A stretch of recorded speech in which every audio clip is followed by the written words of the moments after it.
We have different agencies from the national and county level to address matters of concern and to give our assurance to the public. We have the national government officers led by our regional commissioner, Bwana Gilbert Kitio, who will address us.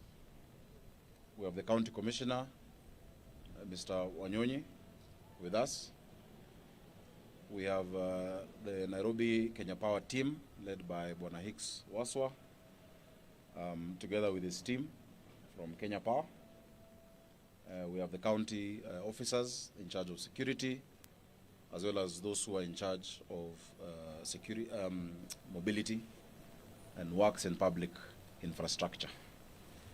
What we want to address is concerns that we've been observing for the past few days around which are security related, and the efforts that are being undertaken by both the county government and the national government. We must remember that security is primarily a national function, but it's a shared responsibility between the county government and the national government. We have our police, National Police Service, whom we are in discussions with, and we are going to join, because we will want you to join us to see part of what has been happening in the city, because the solution must come from all of us. So I will invite the regional commissioner on behalf of the national government officers and the national government per se to give remarks. I shall close, and then we shall take one or two questions. Thereafter tutaambatana pali ili muone ile mambo ambayo inaendelea, ambayo tumeyakashifu na tunashughulikia pamoja. So karibu sana Bwana RC. Thank you very much, our Governor Johnson Sakaja, and the teams of security and city government who are with us. I also thank the Fourth Estate for availing yourselves. Now I want to speak briefly so that the Governor can summarize a few other things. First of all, I want to talk about our general security in the city, county of Nairobi. You know, we have come from very far, and all of you are aware of the challenges we have had from 2024, when there were issues of the GNCs and the other ones. But we have covered a lot of ground as security agencies and as a country within this city, county of Nairobi. In totality, we can summarize and say that our security situation now is much more improved than it was some few months back. We've just come out of hosting the CHAN tournament here in Nairobi, which was co-hosted by 2 other East African nations. And it is not lost to us that it was one of the most organized and one of the most peaceful tournaments which we have ever hosted in this country. Now, when it comes to matters general security, we all appreciate that Nairobi city is a big city, like any other city in the world. And like any city, there are always challenges associated with major cities, of which Nairobi cannot be an exception. We might have had challenges of petty crime in town, which are normally associated with urban dwellings. But we cannot say it is totally out of hand. I want to assure our people that as security agencies, we are on top of things. And what we are doing now, and what we shall be doing with the county city of Nairobi, is that we want to tighten a bit on the aspect of security. We want the county government of Nairobi to assist us in aspects like street lighting, organization of hawkers, organization of the border sector, and others, so that we have an orderly city. If we have an orderly city, it means even matter security will be easier, much more easier to execute, so that we all live in a city that is peaceful, that attracts business,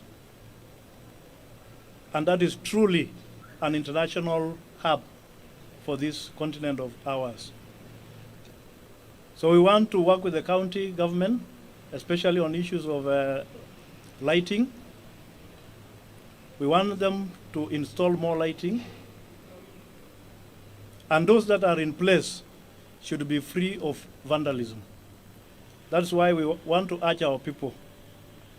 Let us not entertain people who are siphoning power, people who are vandalizing street lights, and any other government infrastructure for that matter, including the road sleepers, the road rails, and other general infrastructure. We must all be responsible persons. Now, if I speak particularly on matter security, we all need to work as one team. Security is not a preserve of the national government. Neither is it for the county government. Security is for us all. The national government, the county government, the business people who are the owners of the town, our common wananchi, and everybody else must collaborate in this matter of security. Please let our people report any crime at any time of the day or night, so that they are handled properly.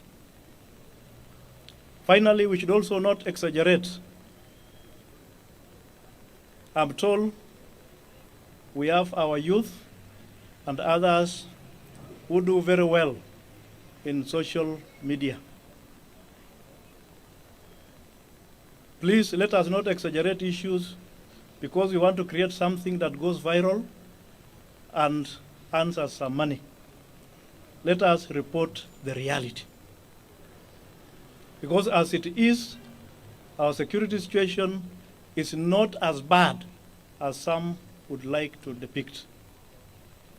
We are reorganizing our villages, the Nyumba Kumis, the peace committees, and the other security committees, so that we have something that is vibrant, even as we go towards 2027.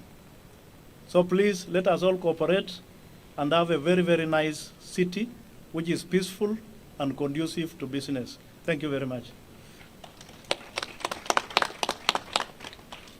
Asante sana Bwana RC for that reassurance.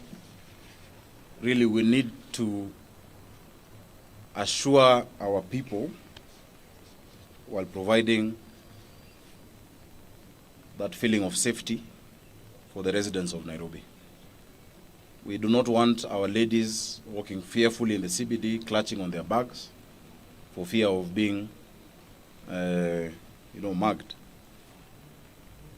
We do not want innocent civilians being afraid of coming to the center of the capital for fear of any kind of mugging. So we appreciate that, and I want to thank you for the cooperation between us and yourselves.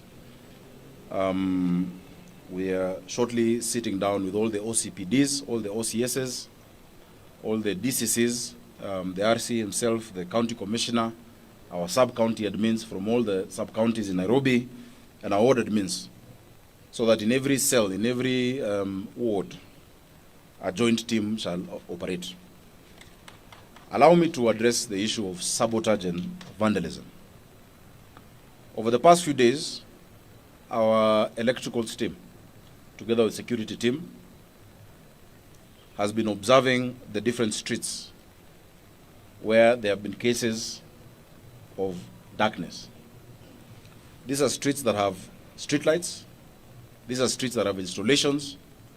But a few individuals have been sabotaging, and that is one of the points we will show you, including tapping onto the power grid by Kenya Power and the county. We want to tell Nairobians and the people of, those who come to the CBD, that there is a number through which we can report such incidences.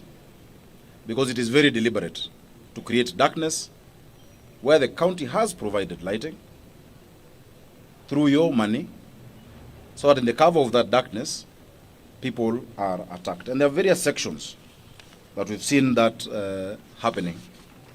In fact, in some instances, we've had public officers attacked when they come to address that issue. Vandalism of public infrastructure is criminal.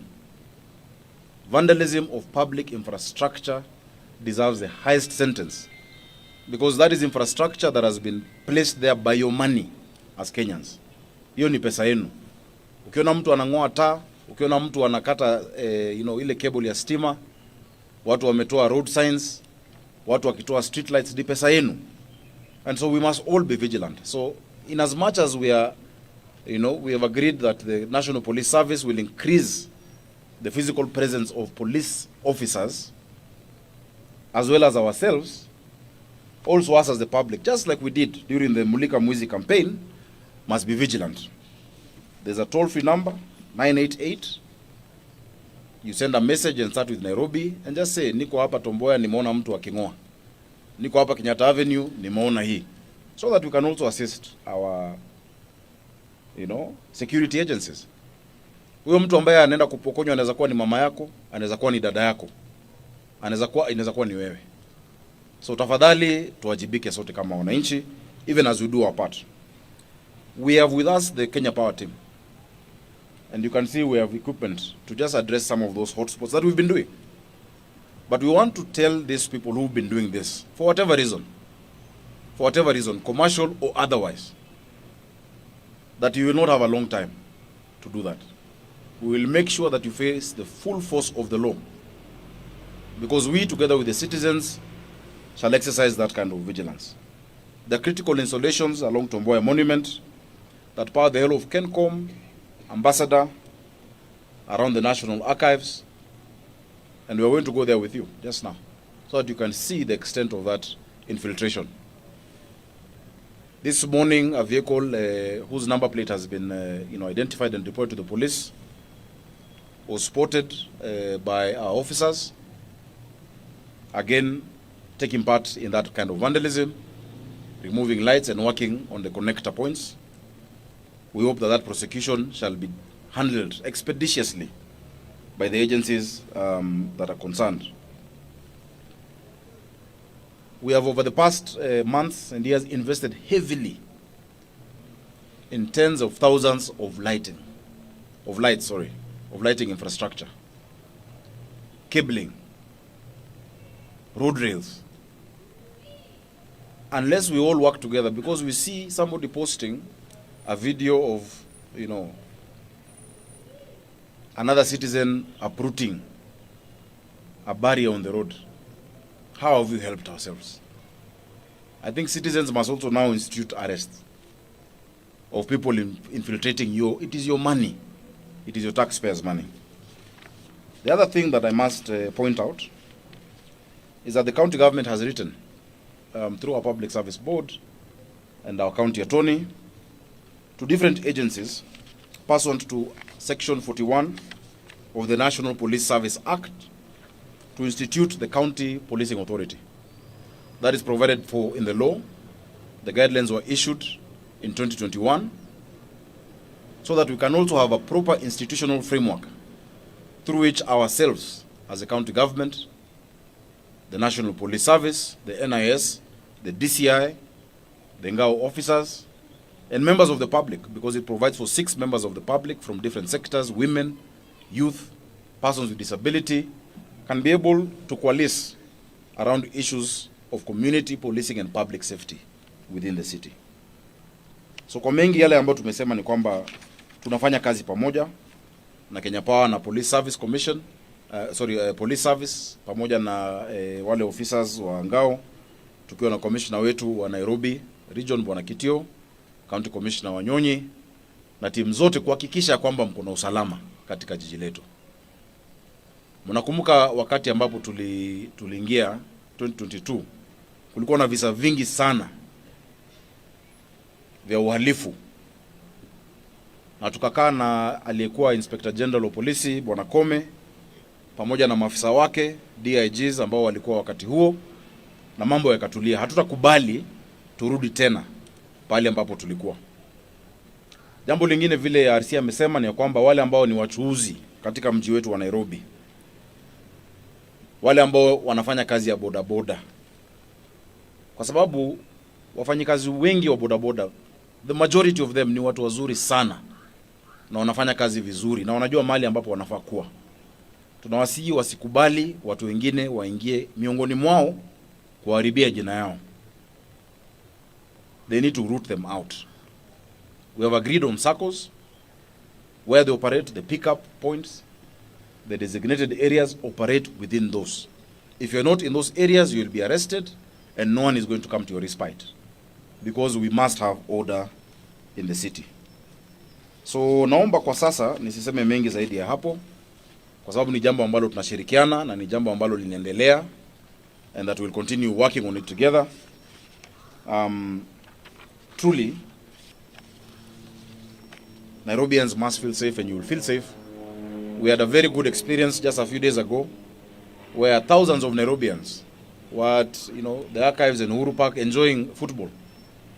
And it was very safe. Lakini wale ambao wanajiingiza sasa kwa sababu zote zile kuonesha ya kwamba kuna uhalifu ambao umepita mizizi, watashindwa. We commiserate with those who have been victims. I know after we had a very big festival here at Uhuru Park that was very successful, a gospel festival. We got some incidences from that within the CBD where lights were deliberately switched off at around I think 9 p.m. thereabout. Hao ni watu ambao watashikwa. Ya mwisho tutakuwa na mkutano na wale wamiliki wa vyumba, baadhi ya vyumba katika jiji letu, kwa sababu kila mtu akiwa na kamera yake outside your shop, outside your office, and a light, because we have regulations and city bylaws that you must have your own spotlight as well, in addition to the public infrastructure that we have the responsibility to ensure is there. Then that feeds into the security of the city, and that's what happens world over. It is not a novel idea only for Nairobi. That's what happens across the world, to ensure that we cooperate so that this city can continue being a bustling and vibrant, nerve center of commerce, of culture, of tourism, and of the social life of the people of Nairobi. So allow me to leave it at that.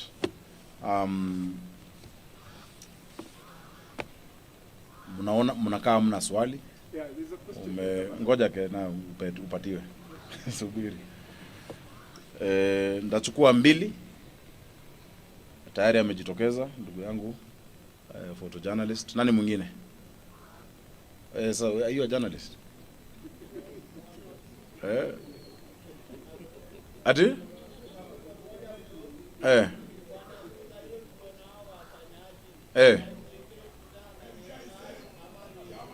Ni message 988 SMS.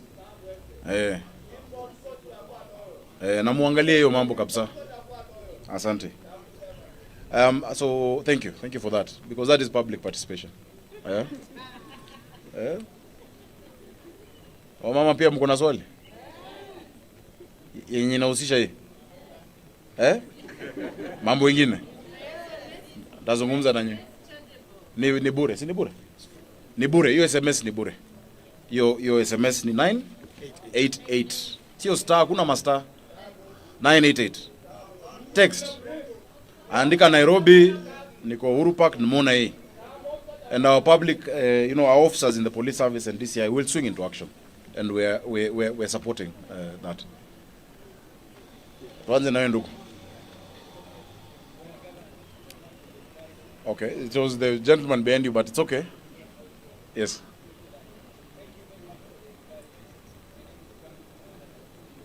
Yes.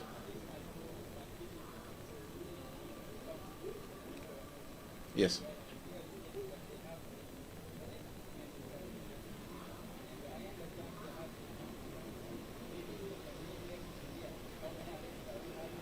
The arrests.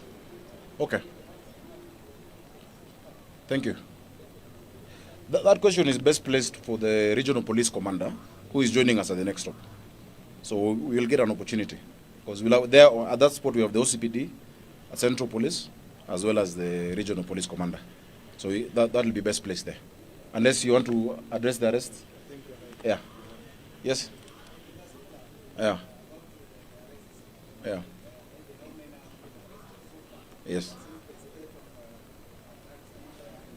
We should get that report, because let's let the competent agency, the one that arrests, answer that. But what we want to say, because we've had questions that people are being sponsored, etc. Crime is not acceptable. Crime is not acceptable in the city. No one should rob anyone in anyone's name, and there is no sacred cow. So that one we shall not allow in the city. Yeah, Yes. There's an issue. You had a challenge earlier with Kenya Power. Yes. To get clarity in terms of the billing. If that might have affected the day switch off as they have done. No. And then there's also the question in terms of switching off the line. They are likelihood of the internal sabotage. As you've said, the investigations are going on who has been infiltrating the power infrastructure. We have suspects. There are areas we've seen. We thought these illegal connections, for a long time are just in the informal settlements. But now in the CBD, in an area like Moi Avenue, somebody has his own control box, supplying other people power, and people are paying. That is criminal, and those should be charged. So there's no other matter. We are working very closely. That's why you have the top leadership of Kenya Power here with us to address those. So allow me to leave it at that. Yeah? Tulisema mbili. Yes. Public infrastructure. It speaks to or paints a picture of a more complicated way. Yes. So it is not static crime as the act looks and sounds like organized crime. Yeah. It may look like that, but we have the professionals. I would let the DCI and the police give us a verdict, on what exactly it is. We have people who deal with scrap metal, for instance, who want the cables, the copper. And we've seen that in many parts of the city. We've had people taking manhole covers, and you find a hole, it is sorted out, we change the material, it is still being stolen. And so if there's a wider web, I think our officers in the National Police Service are competent enough to allow us to resolve that. What we are appealing for, and what I'm appealing to you as your governor, is that as the citizens of Nairobi, we must take charge. Because that is that's your taxpayers' money. That is your contribution. And the first work of any government is to secure its people. And we're confident that that is, being dealt with. Yeah. So, tuache hapo. Tutembe utaniuliza tukitembea. Yeah? Sorry?